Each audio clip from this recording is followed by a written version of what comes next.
What is going on, everyone? This is your man King May coming back with y'all right here in the King May YouTube channel. Y'all, today, if you like the video, make sure you go ahead, tap that thumbs up button for me. And of course, if you haven't yet subscribed here to the King May community, make sure you go ahead and you do that for me now. But we are back on Autumn Oaks. Things are getting, well, it's been busy, and honestly, I am loving it. I don't know if you guys have been playing this map a whole lot lately.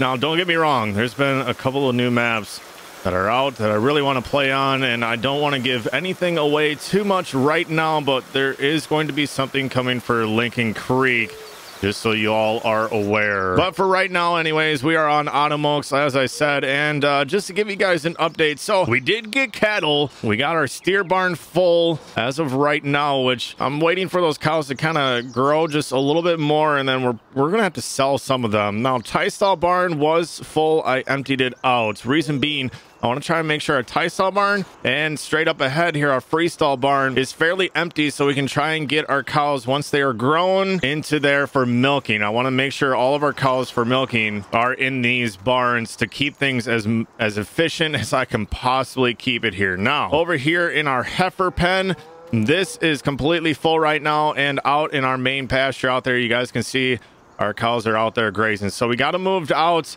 And, well, things are progressing here. So I got some manure that we need to clean up. We need to get that out and spread as I am hopping all over our fences here today. But the biggest thing is our wheat is just not quite ready to go yet. It looks like it right now, but we got to wait. Day 5 is the earliest that we can begin harvesting, and that's if it is ready to harvest. As you guys can see right here, now in game, if we are above 20% crop moisture, if we cut it, it's going to drop as wet grass. We need that wet grass for our haylage here on Autumn Oaks, and I've got 4 fields ready to go. So that's what we're going to focus on today, is taking care of our cattle and getting haylage into our silos, y'all. But we got hay already cut. As you guys saw previously, we had some of our fields cut for hay. That's all done, baled up, stacked up really nicely. And I'm not gonna lie, you guys, I don't mean to brag much, but I actually did stack all this by hand. I know a lot of you sometimes might give me some crap because I don't use in-cab a lot, but I actually did do in-cab because I do. If you guys knew me from my streams way back when, I actually would spend an entire stream of like 3 hours just doing nothing but stacking bales. So now hopping in here, don't worry about the money, you guys. I know we got quite a bit of money. I'm not quite playing realistically with money, but this map is unbelievably realistic when it comes to everything else. But we got 20, looks like 2 tons left, or 23%. Let's go ahead. We're going to hit I on our coon mixer here. We're going to get it unloaded into our other TMR mixer here that we're going to take and go and feed, but I'm hoping, and it looks like it will, we're going to get all of it out of here. I'm going to show you guys how to make a fresh batch of TMR here.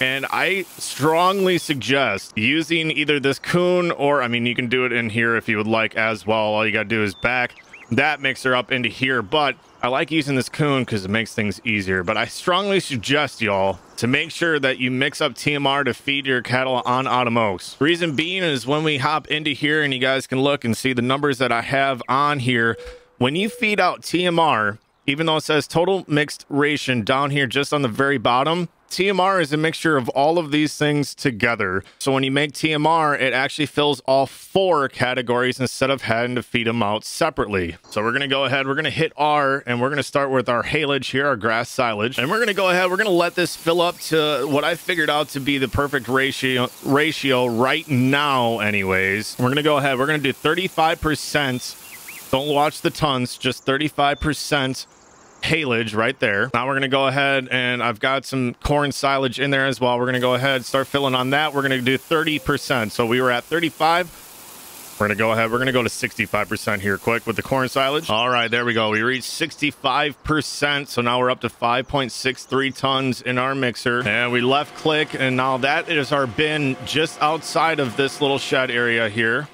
I've got some bean meal that's already made up in there. As you guys can see, there we go. We got 8 tons of bean meal right now. We're gonna go ahead, we're gonna put 15% in here. That's gonna get us to 80%, and the rest of it we're just gonna fill up with CCM. It looks like it's bringing my bean meal percentage back into the green. So yes, I was correct, 15%, and you can go a little bit less than 15%, like if you want to do 13 or so percent of this coon mixer on B mill, you can do that at a little bit more CCM. Now the CCM you can also pull if you wanted to. You could pull from this bin. All you would have to do is turn this one on.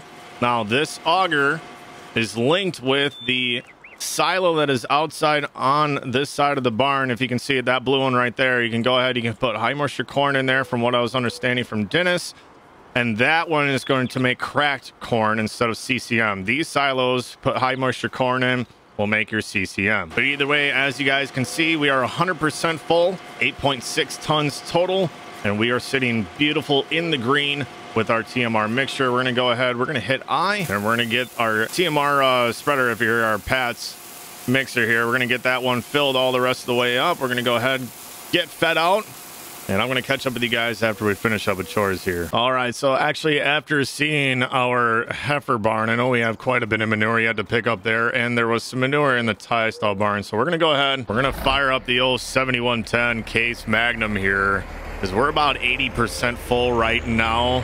We're gonna go ahead, we're gonna back it up to the tie stall barn, get that cleaned out, seeing how I did get quite a few cows out of there, just so as our cows are rotating in for after they're calving, I want to make sure that barn is efficient as possible. But let's go ahead, let's clean the manure out of there. All right, we got the spreader backed up. Let's go ahead, let's open this door here. Now we're gonna go ahead, we're gonna hit E right here, and it's gonna take me to a little bit of a weird camera view here. And we're hitting B after we turned on, so it's just like a vehicle. Hit enter to turn on our gutter system. We're gonna hit B to turn it on, but we didn't have much in there, so after we hit B, it pretty much already took care of itself. So we got that taken care of. The gutter system is ran. We emptied ourselves out into our spreader, and we're about 89% full, so I'm just gonna go ahead and call that good. We're gonna go out, get this spread quick, catch up with you guys after a bit. Spreading. All right, just sliding our toolbox on in here. Let's go ahead, get this door closed up, and might as well we'll leave this one open for right now. We'll need that chopper here in a minute. We do have the mower all greased up though. Check the blades, make sure everything was good to go here. So we are ready to rock and roll, y'all. We're gonna go ahead and let's get on out to our first field. We're gonna get to cut. And we are off and at it on our first fields here. We're gonna go ahead, we're gonna get this cut down. We gotta get our other fields cut as well. And we're gonna get to raking and chopping yet. All right, hopping in the old 4440, getting her fired up here, baby. We're gonna go ahead, we're gonna hook on that rake. It is time, baby. We got the fields all cut and ready to get raked, and we want to get on this pretty quick. Now, in real life, you would cut and give her just a little bit of time to get some of that moisture off of the crop there. All right, getting the rake unfolded here. Catch up with y'all after a bit. All right, we're just finishing out the last little strip here. We got yeah, this whole field is raked up though. We are hauling acres today and definitely getting a bunch done. So we're gonna go ahead and get on back to the farm, grab that chopper. Now it's kind of hard to judge this field as far as what has dropped and whatnot. I think just to be on the safe side, we're gonna go ahead, we're gonna hop in the truck, probably the Dodge. We're gonna go ahead, we're gonna get a chopper box on over here, and then we can hook up one chopper box to the chopper itself, and we can go ahead and bring that on over and get to going here. And worst case scenario, you know, if we need, we can head on back to the farm. Some of the other fields are a little bigger than this one, and we're gonna definitely need more chopper boxes then. So we'll worry about it when we get there, but let's get on back and continue on rolling here with the day. All right, got the New Holland blower here hooked up. We got to get this set up on the silo quick before we can get to chopping here. All right, now I know some people were having a little bit of issue with this. Now, when this comes up, the cue that you can hit to put the pipe down, that's just an action, you guys, and it only triggers when the blower is by it. But look, you can move, you can still take the tractor and move the blower around after the fact. And I know a lot of you already know that, but just for some of you that are still kind of struggling with the concept, all you got to do is hit that cue just to drop the pipe down. And then all you got to do is just reposition your tractor, get her lined up. And now when we go ahead and unload our chopper boxes into the blower here, it will actually put it up. Now, as we progress, I know you guys saw me earlier, I was pulling everything out of here. I just have that in there for right now, but we are going to here out kind of keep things separated. So most likely this end one is going to be our haylage from grass, most likely our triticale or rye when we cut those, as well as this middle one here. And then we're going to try and keep corn silage in our blue harvester here. All right, we got a chopper box hooked up here. Let's go ahead and get that on down to that field. Let's get on back to the farm, get that chopper out here, baby. We got to keep rolling. All right, we got the big beast fired up here, the old custom modding 9000 series chopper, baby. And we got the haylage head all ready to go. We had her in the shop there. We were getting prepped up for this. No, we did upgrade from that pull behind chopper, and it's just more so for efficiency, baby. I think this is just going to be the way to go on this map. Get things done, especially trying to do all this by myself. Got the old chopper box hooked up. Now, typically you wouldn't quite pull a chopper box, especially with something this big, but we're going to go ahead. We're going to do it this way, y'all. It's just going to make things easier. I do have follow me on, and I could use another tractor and have it pull beside me and all that good stuff, but this is going to be just as efficient.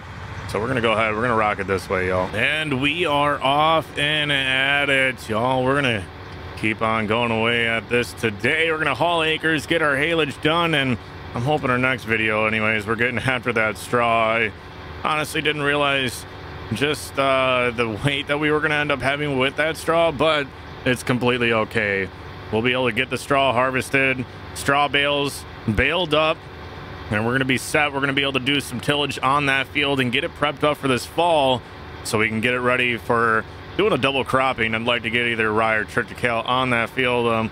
I'd kind of prefer triticale just because the next year we can follow that up with some silage corn, and we got to make sure we stay on top of silage corn and have lots of fields of silage corn ready to go for our cattle. But we'll see. We'll kind of see how that plays out. But y'all, thank you so much for watching today. If you enjoyed the video, make sure you go ahead, tap that thumbs up button for me. And of course, if you haven't yet subscribed here to the King May community, make sure you go ahead and do that for me now. But y'all, from Autumn Oaks here, we're gonna say peace.